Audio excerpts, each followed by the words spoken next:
Good evening and welcome to a very special edition of previously unseen clips from this series of Would I Lie to You? Joining Lee Mack tonight, Alex Jones, Jim Carter, Bob Mortimer, Miranda Hart, Alexander Armstrong, Kate Humble, Miles Jupp, Diane Parrish, Dr. Christian Jessen, Armando Iannucci and Claire Balding. And joining David Mitchell tonight, Jack Whitehall, Richard Madeley, Gabby Logan, Greg Davis, Richard Osman, Mel Gedroych, Andy Hamilton, Chris Tarrant, Richard Bacon and Dale Winton. And so we begin with round one. It's Home Truths, where our panellists each read out a statement from the card in front of them. To make things harder, they've never seen the card before, so they've got no idea what they'll be faced with. It's up to the opposing team to sort the fact from the fiction. And, Richard, you are first up. My family don't have a swear jar. We have a bore jar. Whenever a Madeley says something dull, they have to stick a quid in it. Blimey, have you got a change machine at home? What do you think, Lee? The Madeley bore jar. Could it be true? Well, yeah, we'll go with true.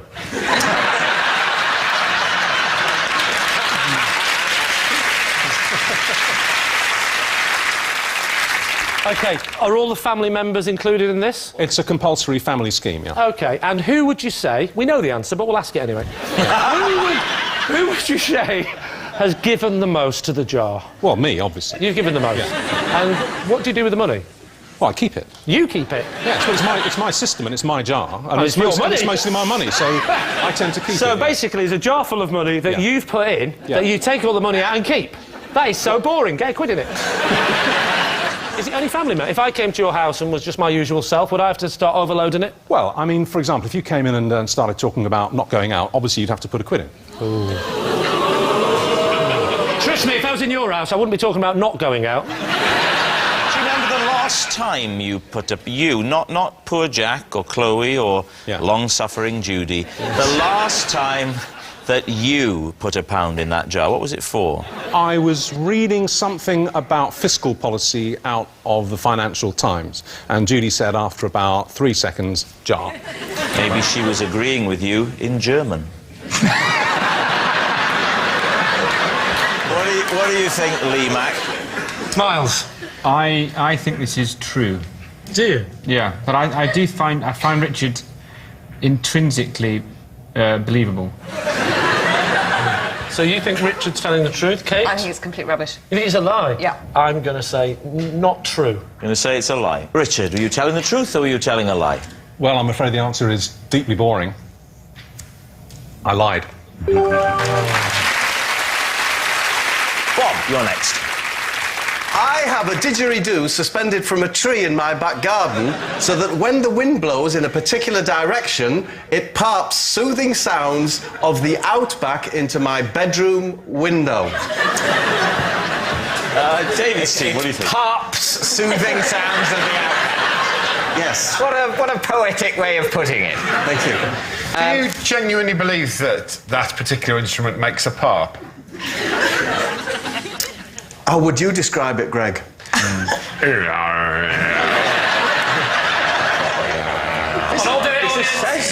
how soothed do you feel? Right, everyone stop popping. I get this every night in my house, please. Where is it, Bob? It's in a tree. Yeah. And you've made a conscious decision to put it in the tree? Yeah. I thought you said it was hanging from a tree. What it is it's trapped in a V. Is there a name for that area of a tree? Is it called the Clooney or something? It's called... Clooney? Orthodox believe George Clooney's holding a didgeridoo at Madrid and it's gone. Why don't you believe this? This part of your finger there is called the Clooney. Is it? So I'm assuming... I never knew That's why I said Clooney. I know it's Clooney. Where it... And it's wedged there. It's wedged in the tree's V. Yes, it's wedged horizontally in the tree's V, facing southeast, which is the prevailing wind where I live. Where do you live? Not Britain. Britain. No, the prevailing wind in Britain is southwesterly. It doesn't happen every night. Right. So tell us what this sound does for you, then. You're lying in bed at night and you had a lovely day, you're just settling down, and you hear... And then what happens to you?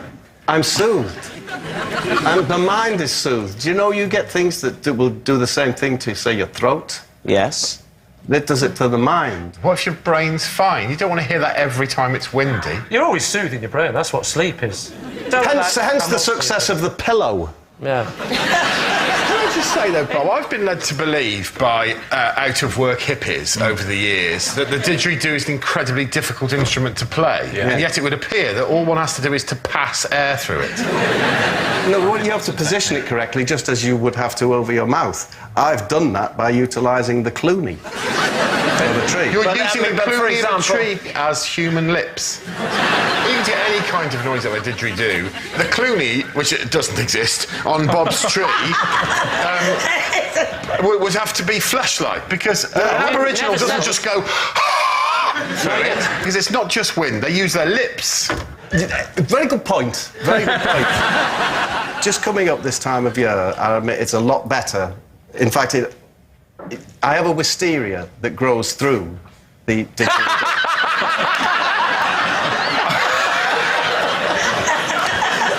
Of course.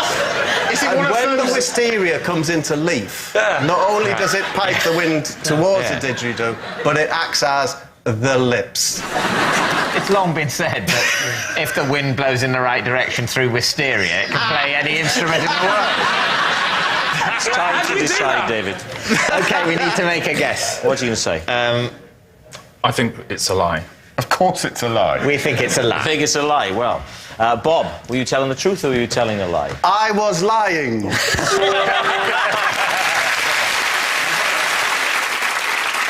Christian, you're next. For a prank, I once set a friend's legs in plaster casts while he slept. David Mitchell-Stein. Do you get to take those kinds of materials home with you then when you're at medical school or when you're... We're not supposed to. Right. Were you at medical school? But we at the do. time? This would have been... Did you say, was he at medical school? At the time. Oh, right. I am I not... thought you were accusing him. Christian, why did you play this prank on your friend? Because he'd got blind drunk, as only medical students can do. And he was drunk as you were putting the plaster cast on him? He'd actually passed out by that stage. Right. And was sleeping. Can you get struck off for this? No. Oh, right. Anyway? Presumably, you had to have a plan, didn't you? You didn't just happen to chance upon the plaster casting equipment. We decided we were going to plaster him from his ankles all the way up to his hips, with his legs apart like that. And you never woke up the whole time you're touching him, and presumably right the way up to the top of his groin. Have you ever drunk 19 pints of cider? Yes. All right. Did you first take his trousers down? We did, yeah. Oh, the humiliation. Did you take his underpants off as well? No, we left the undies on. And you said we. Who were the accomplices here? I had mates that were involved. Right, Name okay. them.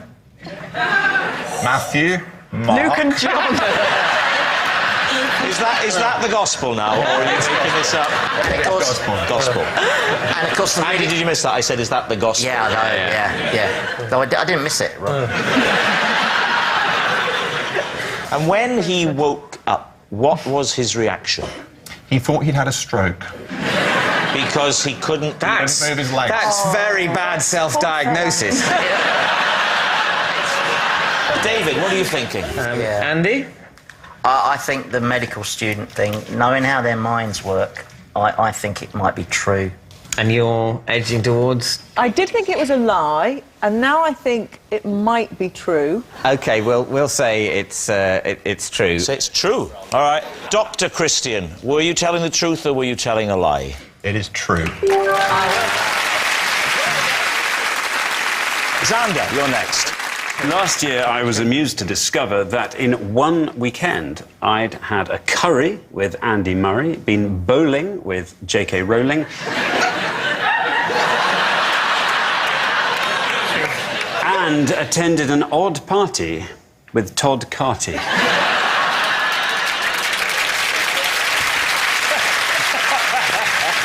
So, David, what do you think? What a weekend that was. What was odd about the party? Where do I begin? The first indication that it was an odd party, there were chicken wings that were brought around, for example, that everybody dived on. And it was only when we'd eaten up most of the plate when someone went, this is still quite red. And we all noticed that actually that nothing had really been cooked at all. So we were all dicing with salmonella. There was a husband and wife there who had the most enormous row. It was a very odd. So a row and disappointing food. Yes, disappointing. This is a normal party. I'm fascinated with the bowling with rolling. Was it the sort of bowling which ladies of a certain age in white do in parks? No. Or was it 10-pin, 3 fingers in the old... 10-pin, 3 fingers, yes. 10-pin and 3 fingers. Did you have to change from your normal shoes You bet. into the red, white and blue sort of comedy bowling shoes? No, we had purple shoes. This was the livery of this rather chic bowling place. It was a posh. Where was the chic bowling place? The chic bowling place is in London's Bayswater. Oh, I've been there. Yeah. Are the shoes purple? That's where J.K. Rowling goes. The rolling alley. What's Joe... What... Let's cut back to Murray and curry. We were in this rather large curry house in Milton Keynes. Milton Keynes? Why were you in Milton Keynes in a large curry house with Andy Murray? Yeah. Exactly. It was a charity event.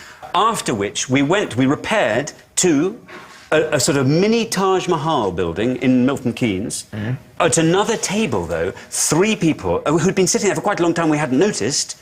Eventually we spotted were Andy Murray, Mrs. Murray, and someone who I can only imagine was his agent. And we, after a little while, obviously felt we'd better go and tell him he was Andy Murray. So you went and talked to him? Well, only to tell him he was Andy Murray. So what are you going to say, David? Is this true? Duck, you see. What do you think, Chris? Well, he's just got a little shifty little face, hasn't he? So you think basically it's a lie? I think basically it's a lie. You know, Xander's a man about town. He's quite hello. You know, I can imagine him in the I can imagine him in the purple bowling shoes and the the Andy Murray. I can imagine that. At a party with uncooked chicken wings and Todd Carty, I don't know. I think it's probably a lie. You're saying it's a lie. Xander, were you telling the truth or were you telling a lie? Well, it is, in fact, a lie. No! It's David. Once a week, I love to eat a full English breakfast, but can only do so if I'm entirely stripped to the waist. Lee's team, what do you think? Once a week, you say? Yeah. Any particular day of the week? At the weekend, usually a Saturday or a Sunday. Do you know what the weekend is, David? Do you cook it, mate? Do you cook it in that state of undress, or do you get undressed once it's cooked? I get undressed once it's cooked. There's a limit to the amount of undressing required. I mean, I take my top off. Boxers or... No, it's... I think it's waist up, I think you said. That's the... Yes. Waist up, It would be odd if he had a breakfast... but from the waist down, he's stripped naked. That would be odd if you went round to his house and said, thank you, David, for the sausage and beans. We're not done yet. Yeah. No, that's... Get them off! And none of you going to ask why? I am about to ask. Oh, good. What on God's earth function does taking your top off play in this breakfast? In many ways, I've lost a lot of self-respect. You have. And sometimes I like to wallow in that. In that case, we think it's true. I do find there's a certain amount of splatter involved in the eating of a full Is this English. getting sexual? Not from my point of view. Is this on your own, or would someone join you? More usually on my own, but I wouldn't... Would you like someone to join you? I don't think so, really. I'm not offering. Can I ask you a question? Gabby, do you like a fried breakfast? David, is this... Sorry. Is this for practical reasons? Is it, as you say, just to stop the splashing, or is it a lovely sense of liberation? I think it's partly practical, partly, yes, of course, you feel closer to nature. So what are you thinking, Lee? What are you going to say? Is he telling the truth here? Christy, what do you think? Do you eat with your clothes on? I do. You don't strip off for any reason to do with eating? No, not really. Do you think he does? Having got to know David during the course of this evening, I rather suspect he does. Diane, do you... No, I do not. No. No, I was going to sorry. say, do you believe it? I was going to say, do you believe it? I wasn't taking the opportunity to go, do you have friends? Do you want to come round my house? Will you take the top off? I wasn't going to say that. No, I was thinking it. I was absolutely thinking it. But I've never said it out loud. But now you've brought it up. Do you want to come round on Sunday? I've got burnt-out potato waffles. Do you think David is telling the truth, or do you... I think he's telling the truth. I think David's a well-brought-up, educated chap. Yes, He'd never do he would anything never. quite so stupid. But So it's with not bow true. tie. It's not true. I'm on lie now. Yeah. OK, we have to go with lie, then. You're going to say lie. David, truth or lie? Please don't be true. It is a lie. Thank God. Next, it's Jim. After being knocked unconscious by a frisbee, for 3 days I could only speak in a thick Scottish accent. David's team. Bit harsh, that. Just because you're Scottish doesn't mean you're thick, does it? So what was the occasion of being hit by the frisbee? Yeah, I was playing with my daughter and her friends and sort of playing frisbee, with a bunch of people, and this young lad just let it go, and it just caught me right on the side of the head. Did he pass out first? Well, I don't know really. I went sort of strange and I had to sit down, but I don't think I physically... So you sat down, feeling a bit dizzy, you sat down, and at some point someone asked how are you feeling, and you found yourself answering... I think I said, I'll tack the high road and you tack the low road, and that was... Was it just the voice, or for the next 3 days did you not eat lettuce and loathe the English as well? No. Some of us do eat lettuce. Yeah. In fact, I went up to the accident and emergency, and somebody there, when they met me and was convinced by my wife who took me there that I wasn't Scottish, she tried to calm me down and said, it will go away. Your wife needs to be there to persuade, just to say, sorry, he's not really Scottish. Because they get a lot of people who aren't just Scottish but want to be cured. Frisbees are dangerous things. I took my son out, my older son, when he was about 5 or 6, to a field, and I said, stand there, we are going to enjoy the frisbee. So he stood over there. I wish you were my dad. And what I hadn't told him was that he was meant to catch the frisbee. So he stood there full of the trust of a trusting son like that, and I did a great throw.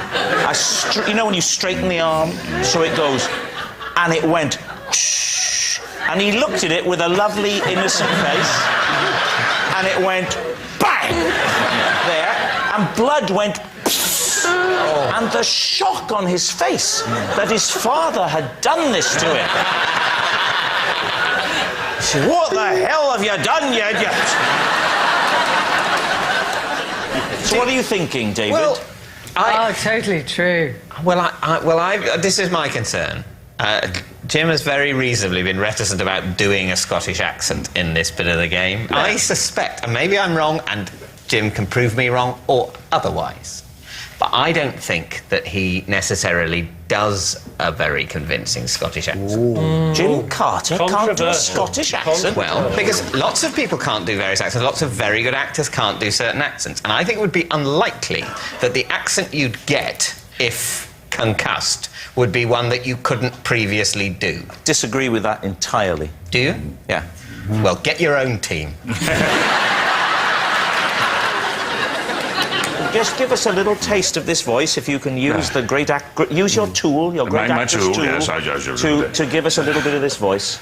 I don't feel very well. I think I'm a bit woozy. That's lovely, isn't it? It's Radio 4, it's Saturday afternoon, it's a play. All right, so David, truth or lie, what are you going to say? What do you think? I think it's true. You think it's true? I'll take the hit. I think it might be true. Well, OK, I think we're going to say it's true then. Jim Carter, were you telling the truth or were you lying? I was telling a lie.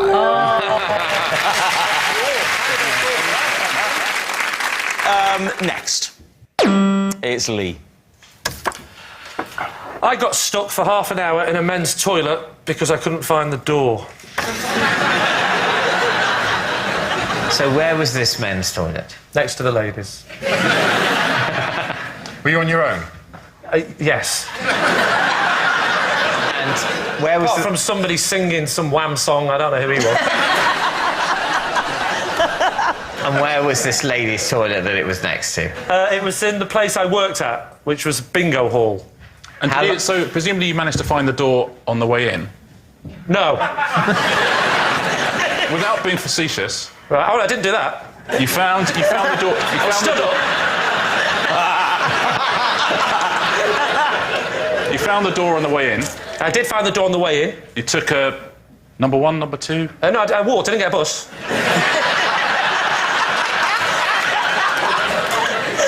You've popped into the toilet. Yes. It doesn't really matter what you'd gone to do. Well, I think what does matter is whether or not he'd gone into a cubicle or was just approaching a urinal. Yes, that's a good question. And how long it took you. Right. Given you just walked through the door that then you couldn't find. Walked in the door, I went to the urinal. Yeah. The door closed, and then I'm now stuck in that toilet for half an hour. Why was it that you couldn't find the door once it had closed? Because I went in, and it was late at night, and the building had started to shut down, and so I went in, and just as I got to the urinal, the last bit of the door closes, and it's now as pitch black as you can possibly imagine. The other bits of the story I've not mentioned is that I was absolutely hammered, and so I started getting a bit confused. I went back to what I thought was the middle of the room. I'm drunk, but now I've lost all bearings. And so I felt I really wish this was on infrared somewhere. There was a guy with a video camera, the Wham guy. Eventually, a door opened, because someone came looking for me, and as the door opened, I realised I'd lost my bearings so much that every time I'd gone round, I'd missed the door. I think that this is true. You think it's true? Yeah. I'm not sure. I think it's where he worked, and I think there's going to be some light bleeding around the door, isn't it? Do you think you don't think it's true? No, but if you both do. It's definitely unlikely, but all the things are unlikely. You think it's unlikely? Unlikely. I don't know. I just think it's true, and I think it's well told if it isn't. All right, so it's true. Yeah. OK. Lee, truth or lie? It is, in fact, true. Claire Balding. To win a bet, I presented a 3-minute piece to camera live from Royal Ascot in a full-length evening gown with Willie Carson concealed beneath my skirts. For people that aren't sure, here's a picture. There we are. Whose idea was the bet? The director. We've come off air. I put on the long ball gown. Willie waits. He stands on a box when he's presenting with me normally, obviously to fit under my skirts. He didn't. In fact, he knelt, and he was quiet as a mouse. He was very good. No one said it yet. I wanted to say it. What? Sorry. What did she say? I don't know what you said. I wanted to say there was a willy under her skirt. Now it's out there. I'd like to request someone more mature on my team. I mean, I know Willie Carson is not a burly man. No, he's very small. But I would still think that must be quite a substantial dress. It was a very, as you sometimes get in costume dramas, it didn't have the hoops, but it had a very full skirt. But how did he get in, though? Were you stood there? Did you go, stood. Come on, Willie? He crawled along on the ground and then knelt under there, and it's a 3-minute piece, so the first 2 minutes was absolutely fine, and on I went and rattled on about normal racing stuff, and then he started to giggle, and that's what gave it away. But because we got 2 of the 3 minutes, the bet was won. Recreate the piece to camera. OK, so I stand there and I say hello and welcome to Royal Ascot. We've had a stunning first day here with a win for Frankie Dettori. We saw his flying dismount, and then there's first squeak then from Willie. He goes, because he's got a very high laugh, and I smacked him, and so just... Is this why Channel 4 have got the horse race? Right, David, what do you think? What do you think, Dale? Do you know, I'm really beginning to believe that she'd have done it for a prank. I think it was an excellent acting performance, but I believe it to be a lie. Oh, you see, now I have to make a decision. But I think it's a lie. You think it's a lie? That's that's OK. yeah. Claire, were you telling the truth or were you telling a lie? I was telling it was a lie.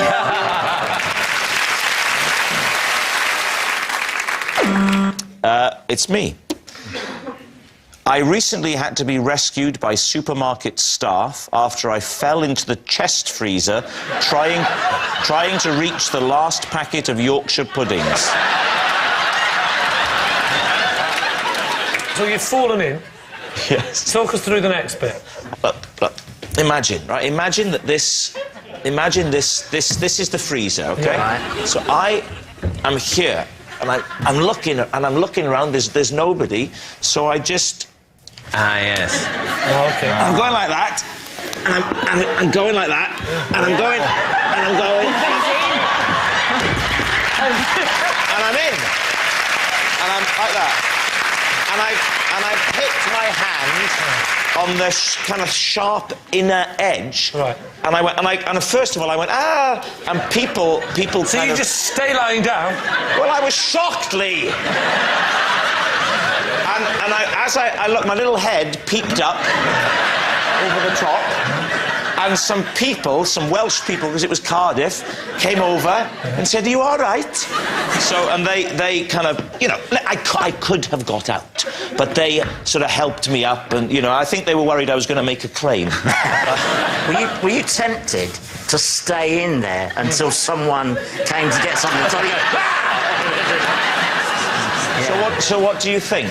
The bit of the story I don't think is true is the bit when he started talking. Up until the point when he just stopped talking then. It's the fact that he sort of went, "Ooh, I've cut my hand, I can't get up, I'm upright." Well, that's not strictly what I said. I said I would looked at my hand with shock, and then somebody ran over straight away. Yeah. I don't think it would take that long for attention to be... There would have been a sort of kind of noise, and people would have looked around and noticed that the small man who'd previously been there had somehow disappeared. They'd naturally have wondered where he may have gone to. I think it's true. Yeah, I think it's true. Because it's quite a humiliating story, and I don't see why you tell it unless it was true. The format of the show.